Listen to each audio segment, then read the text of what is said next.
The recording session was supposed to be finished by midnight. It was now 3:47 a.m., and the red recording light was still glowing like a cigarette burn in the darkness of Capitol Records Studio A.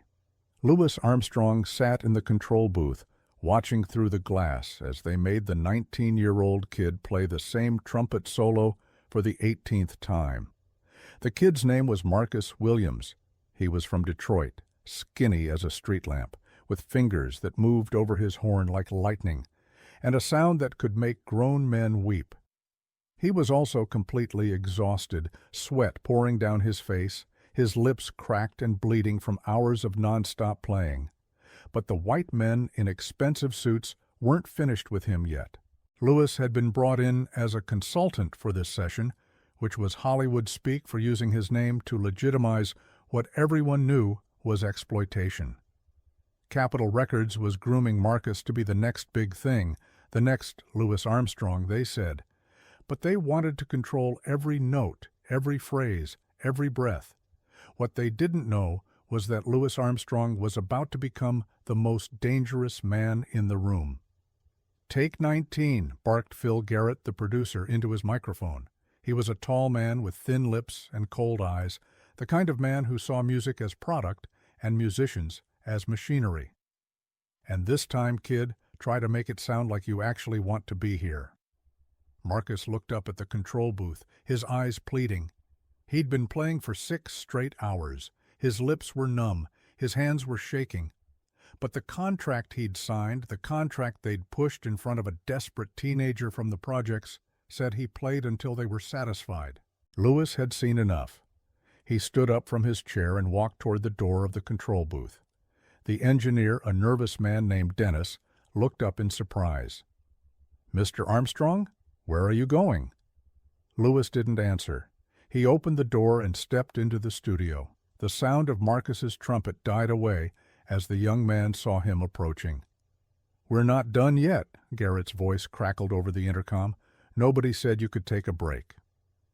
Louis walked right up to Marcus and gently took the trumpet from his trembling hands. The kid looked up at him with a mixture of relief and terror. Everyone knew what Louis Armstrong could do with a trumpet, but everyone also knew what powerful white men could do to a black musician's career. "Mr. Armstrong," Marcus whispered, "I got to keep playing. My contract says—" "I know what your contract says, son," Louis said quietly. "And I know what mine says, too." He turned toward the control booth, where 5 white executives were staring down at him through the glass. Phil Garrett leaned into his microphone, his voice sharp with authority. "Armstrong, get back in here.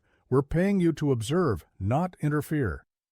Louis looked at the microphone hanging from the ceiling above them. He knew it was live, knew that everything he said next would be captured on tape. He also knew that what happened in the next few minutes would either save a young man's career or destroy his own. He walked over to the microphone and spoke directly into it, his voice clear and strong. "This session is over." The silence that followed was deafening. Through the glass, Louis could see Garrett's face turning red. "Like hell it's over," Garrett's voice exploded from the speakers.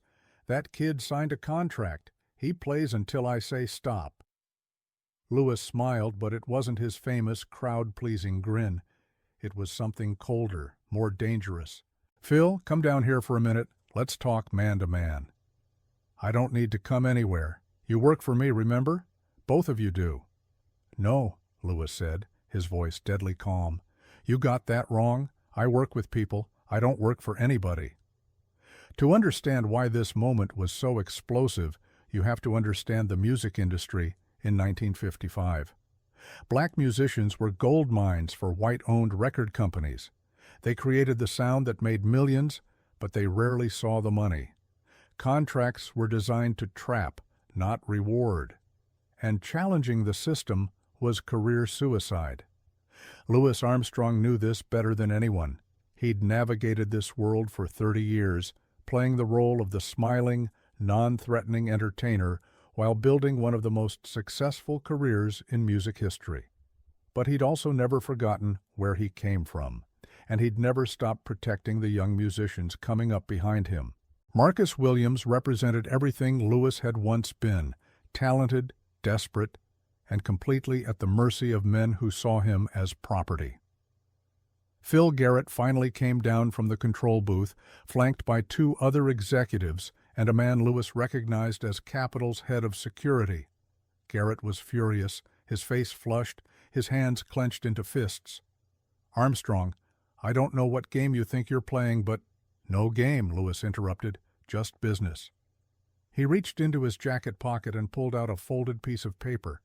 It was his contract with Capitol Records, a $1 million deal that made him one of the highest-paid musicians in the world. "You see, Phil, I read my contract real careful-like, and it says I have creative approval over any session I'm involved in, says I can stop recording if I feel the musical integrity is being compromised." Garrett's eyes narrowed. "This isn't your session. You're just an observer." "Am I?" Louis asked. "Because that poster outside says Capitol Records presents The Future of Jazz, featuring Louis Armstrong. Sounds like my session to me." The executives exchanged glances. Louis was right, and they knew it. In their eagerness to use his name to legitimize the session, they'd given him power they hadn't meant to give. "Besides," Louis continued, his voice taking on that familiar warmth that had charmed audiences for decades, "I think there's been a misunderstanding about young Marcus here." He gestured toward the teenager, who was standing frozen with his trumpet still in his hands. "See, you all seem to think you own this boy. But the way I read things, you got a recording contract with him, not a slavery contract. And last time I checked, slavery was abolished a while back." The security man stepped forward, his hand moving toward his jacket. Louis didn't even blink. "You really want to threaten Louis Armstrong in a room full of recording equipment?" he asked mildly. "Imagine how that story would sound in the newspapers tomorrow." Phil Garrett held up a hand, stopping the security man. He was angry, but he wasn't stupid. A scandal involving Louis Armstrong would destroy Capitol Records. "What do you want?" Garrett asked through gritted teeth. "I want you to let this young man go home and rest. I want you to bring in a doctor to look at his lips. And tomorrow, we're going to have a little conversation about his contract." "His contract is none of your business." Louis' smile disappeared entirely. When he spoke again, his voice carried the authority of a man who had earned his power the hard way. "Phil, I've been in this business since before you were born. I've seen what happens to talented young men who get chewed up by the machine. I've seen too many Marcus Williams disappear because nobody stood up for them." He took a step closer to Garrett, close enough that the producer could see the steel behind Louis's usually gentle eyes. "So here's what's going to happen. Marcus is going home. Tomorrow, you're going to renegotiate his contract with my lawyer present. And you're going to do it fairly, or I walk." "You can't just walk," Garrett protested. "You have obligations." "I can do whatever I want," Louis interrupted. "Because I'm Louis Armstrong. Because I sell millions of records. Because presidents invite me to the White House. Because when I talk, people listen." The silence stretched out like a held note. Everyone in that studio knew they were witnessing something rare, a moment when power shifted, when the impossible became inevitable. "And if I refuse?" Garrett asked. Louis reached into his other pocket and pulled out a small notebook. He flipped through a few pages, then looked up with a smile that was pure Broadway. "Well, Phil, that's interesting you should ask. See, I keep track of things, like how many black musicians Capitol has under contract, and how much money they make compared to white musicians, and how many times they've been hospitalized from exhaustion during recording sessions." Garrett's face went pale. "I got a whole notebook full of interesting information," Louis continued conversationally. "Phone numbers for reporters, too. Funny thing about reporters, they love stories about big companies taking advantage of young colored boys." The threat hung in the air like smoke. In 1955, the civil rights movement was gaining momentum, and the last thing a major record company wanted was to be exposed as exploitative. Phil Garrett looked around the room at his executives, his security man, his engineer. All of them were staring at Louis Armstrong with a mixture of fear and respect. The man they'd thought they could control was revealing himself to be something much more dangerous, someone with power, principles, and the willingness to use both. "Fine," Garrett said finally. "But this doesn't end here, Armstrong. Nobody threatens Capitol Records." "I didn't threaten anybody," Louis said pleasantly. "I just shared some information. Threats would be if I mentioned that I know about your creative accounting on the colored artists' royalty payments." Garrett opened his mouth, then closed it again. He was beaten, and everyone in the room knew it. "Marcus," Louis said, turning to the young musician, "go home. Get some sleep. Tomorrow, we're going to make sure you get what you deserve." Marcus looked like he couldn't believe what he was hearing. "Mr. Armstrong, thank you. I don't know what to say." "Don't say anything, son. Just remember this when you're successful and some young musician needs help. Pass it along." As the room began to clear out, Phil Garrett made one last attempt to regain control. "Armstrong, you think you're protecting him, but you're not. This business will chew him up whether you help him or not. At least we were going to make him successful." Louis stopped walking and turned back to face the producer. When he spoke, his voice carried the weight of 30 years in the music business. "Phil, success ain't about how much money you make or how famous you get. Success is about keeping your soul while you do it. And what you all were doing to that boy, that wasn't success. That was theft." The next morning, the story spread through the music industry like wildfire. Louis Armstrong had faced down Capitol Records and won. Marcus Williams got a new contract, one that paid him fairly and treated him like an artist, not property. But the real story wasn't about contracts or money. It was about what happened when someone with power chose to use it for something other than himself. 3 months later, Marcus Williams released his first album under his new contract. It went to #1 on the jazz charts and made him a star. But he never forgot the night in Studio A when Louis Armstrong showed him what it meant to stand up for what was right. Years later, when Marcus had become successful and was faced with his own choices about how to treat young musicians, he remembered that night.